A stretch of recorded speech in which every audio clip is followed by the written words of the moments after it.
Hi hello welcome to Vani's kitchen.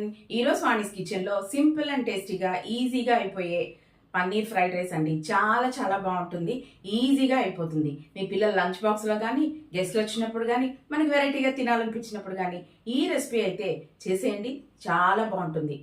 నేనైతే రెడీగా ఉన్నాను, మీరు కూడా రెడీగా ఉన్నారా? ఇంకెందుకు ఆలస్యం, వచ్చేసేయండి. చెప్పానుగా చాలా సింపుల్ అండ్ ఈజీ అని చెప్పి. సో మనకు కావాల్సిన ఐటమ్స్ అన్నీ ఉన్నాయి అనుకోండి, మ్యాక్సిమం 10 మినిట్స్లో కంప్లీట్ చేసేసుకోవచ్చండి. చాలా ఇంప్రెస్ చేయొచ్చు మన గెస్ట్ని. సో ప్రాసెస్ అయితే స్టార్ట్ చేద్దాం. వెడల్పుగా ఉన్న ప్యాన్ తీసుకొని దాంట్లో కొంచెం ఆయిల్ వేసుకొని క్యూబ్స్ లాగా కట్ చేసుకున్న ఒక 250 గ్రామ్స్ అయితే నేను వేసుకున్నాను పన్నీరు. అన్నీ ఈక్వల్గా ఒకటే సైజులో ఉన్నట్టు పీసెస్ కట్ చేసుకోండి. అలాగే ఫ్రై చేస్తున్నప్పుడు కూడా అన్ని సైడ్స్ ఫ్రై అయ్యేటట్టు చెక్ చేసుకోండి.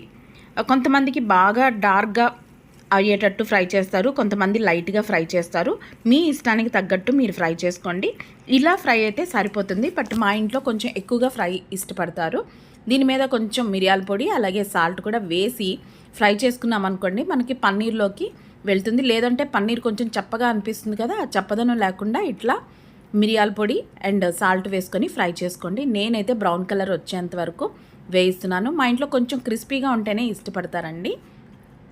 సో చూసారా, బాగా ఫ్రై అయిపోయినాయి. ఇప్పుడు ఇవన్నీ తీసి పక్కన పెట్టుకోవాలి. ఒక బౌల్లోకి తీసి పక్కన పెట్టుకోండి. ఒక ఆనియన్ అయితే చిన్న ముక్కలుగా కట్ చేసుకున్నానండి. అలాగే ఒక 10 వెల్లుల్లిపాయలు చిన్నగా కట్ చేసుకున్నాను. అండ్ అల్లం ముక్కలు, పచ్చిమిరపకాయ అండ్ క్యాప్సికము, క్యాబేజ్ వేసుకున్నాను. దీంతోపాటు స్ప్రింగ్ ఆనియన్స్ అంటారు కదా, అవి కూడా కట్ చేసుకున్నాను. సో వెడల్పుగా ఉన్న ఒక ప్యాన్ తీసుకోవాలి. ప్యాన్ కొంచెం మందంగా ఉండాలి. అలాగే ఫ్రైడ్ రైసెస్ ఏది చేసినా కూడా హై ఫ్లేమ్లో పెట్టండి. ముందు జీలకర్ర వేసుకొని దాంట్లో అల్లం వెల్లుల్లి ఇలా చిన్నగా తరుక్కున్న ముక్కలు అయితే వేసుకోవాలి. ఇందులో మంచి ఫ్లేవర్ రావాలి అంటే ఎక్కువగా వెల్లుల్లిపాయలు వేసుకోవాలండి. ఆ ఫ్రై అయిన వెల్లుల్లిపాయలే మంచి టేస్ట్ అనేది ఇస్తుంది. ఇప్పుడు ఆనియన్స్ కూడా వేసుకోండి. ఆనియన్స్ ఎక్కువగా ఫ్రై అవ్వాల్సిన అవసరం లేదు. అలాగే పచ్చిమిరపకాయలు కూడా ఇదే స్టేజ్లో వేసుకోండి. ఆనియన్స్ కొంచెం ఫ్రై అయినాయి అంటే సరిపోతుందండి, ఎక్కువగా ఫ్రై అవ్వకూడదు. అలాగే క్యాబేజ్ అండ్ క్యాప్సికమ్ కూడా వేసుకున్నాను. ఇవన్నీ కూడా ఒక 2-3 మినిట్స్ ఫ్రై అయితే సరిపోద్ది. ఫ్లేమ్ అయితే హైలో ఉండేటట్టు చూసుకోండి. ఫ్రైడ్ రైస్కి ఎప్పుడూ కూడా వెజిటబుల్స్ ఎక్కువ బాయిల్ అయిపోకూడదండి. మీకు కావాలంటే గ్రీన్ బీన్స్ కూడా వేసుకోవచ్చు, గ్రీన్ పీస్ వేసుకోవచ్చు, ఇవన్నీ వేసుకోవచ్చు. ఈ స్టేజ్లో కొంచెం సాల్ట్ కూడా వేసుకోండి.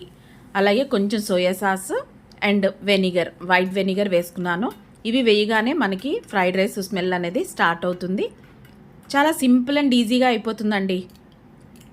ఇప్పుడు మనం ఫ్రై చేసి పెట్టుకున్న పన్నీర్ పీసెస్ కూడా వేసుకున్నాను. ఇవి లంచ్ బాక్సెస్లో ఇవ్వడానికి చాలా ఈజీగా ఉంటుంది. ఎవరైనా గెస్ట్లు అర్జెంటుగా వస్తున్నారు అంటే కూడా సింపుల్ అండ్ ఈజీగా వెరైటీగా చేసినట్టు కూడా ఉంటుంది. సో ఇప్పుడు ముందుగా బాయిల్ చేసుకున్న రైస్ అండి.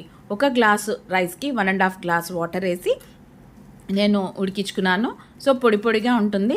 ఎప్పుడైనా రైస్ బాయిల్ అయిపోయింది అనుకునేప్పుడు మనం తీసి వెంటనే ఒక ప్లేట్లో ఆరబెట్టేసి అది తీసి ఫ్రిడ్జ్లో పెట్టాలండి. ఫ్రైడ్ రైస్ చేసేప్పుడు ఫ్రిడ్జ్లో పెట్టిన రైస్ అయితే బాగుంటుంది. సో ఇది టెక్నిక్ అన్నమాట. మన రైస్ అయితే ప్రిపేర్ అయిపోయిందండి. గుమగుమలాడుతూ మంచి స్మెల్ వస్తుంది. సాల్ట్ కానీ పెప్పర్ కానీ మీరు చూసి అడ్జస్ట్ చేసుకోండి. సో ఇప్పుడు దీంట్లో స్ప్రింగ్ ఆనియన్స్ వేసుకున్నాను. స్ప్రింగ్ ఆనియన్స్ వేస్తేనే ఫ్రైడ్ రైస్ అండి.